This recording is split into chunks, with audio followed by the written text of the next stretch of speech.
Pernah gak sih kalian ngerasa kolam koi makin hari makin penuh, ikan makin banyak, air makin keruh, filter nyala terus tapi tetap aja gak jernih-jernih. Nah, mungkin aja kolam kalian udah masuk kategori overpopulasi. Pertanyaannya, filter aja cukup gak sih buat ngatasin masalah ini? Sis Agro tahu banyak kok dari kalian yang berharap filter bisa jadi solusi utama. Tapi yuk kita bahas bareng-bareng.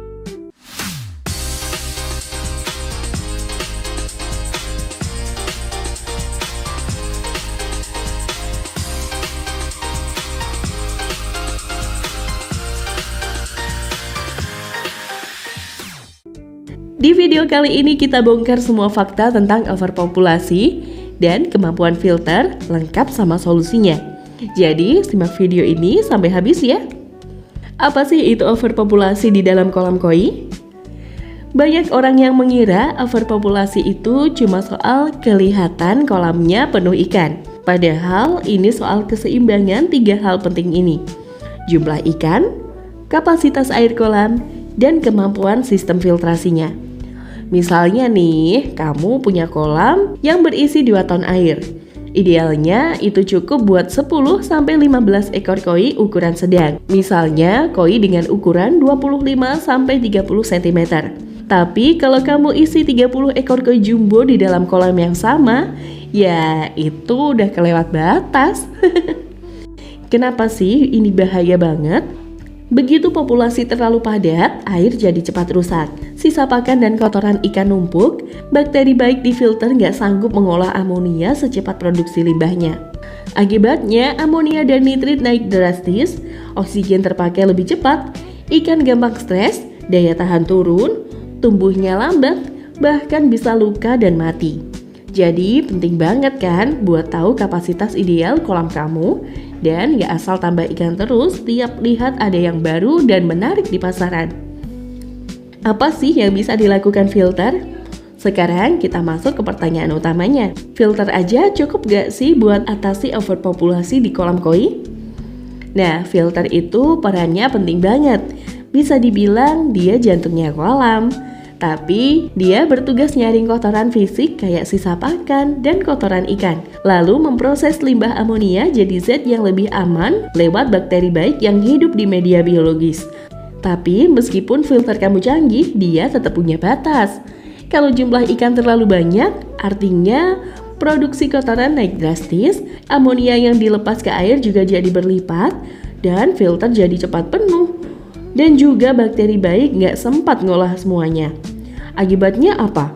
Air jadi keruh, kadar amonianya tinggi, dan ikan gampang stres atau sakit. Padahal filter juga jalan terus.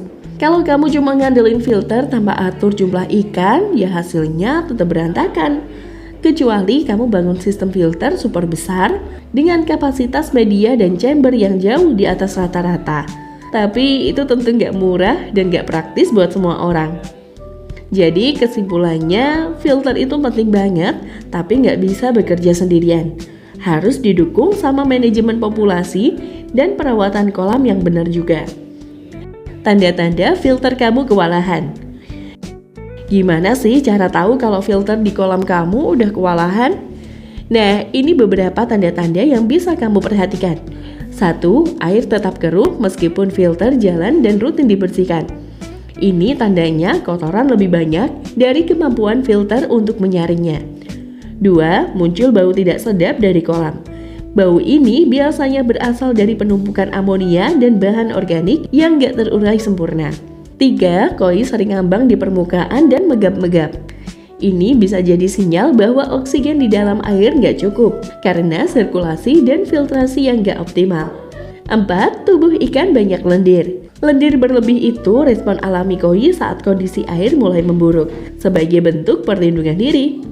5. Filter chamber cepat penuh lumpur. Kalau baru dibersihin tapi 2-3 hari kemudian udah penuh lagi, berarti beban kolam terlalu berat untuk sistem yang ada.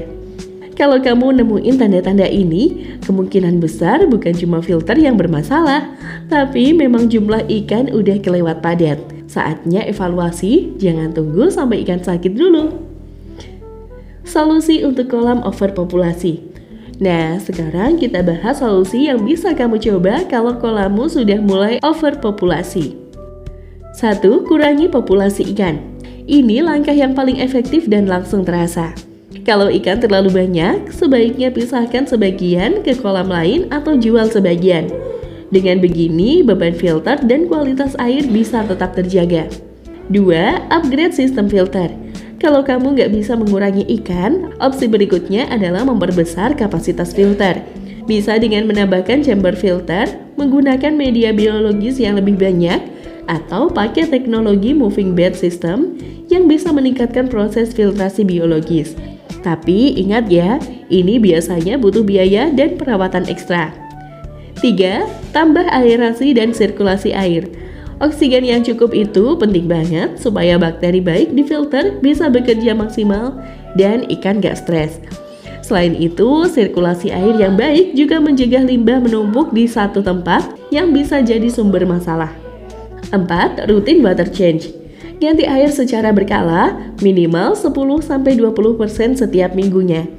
Ini membantu mengurangi zat berbahaya dan menjaga parameter air tetap stabil supaya ikan tetap sehat. 5. Perhatikan pemberian pakan. Jangan asal kasih banyak pakan cuma karena ikan banyak. Terlalu banyak sisa pakan bisa cepat rusak dan menurunkan kualitas air. Jadi, berikan pakan secukupnya saja sesuai kebutuhan ikan supaya air kolam tetap terjaga.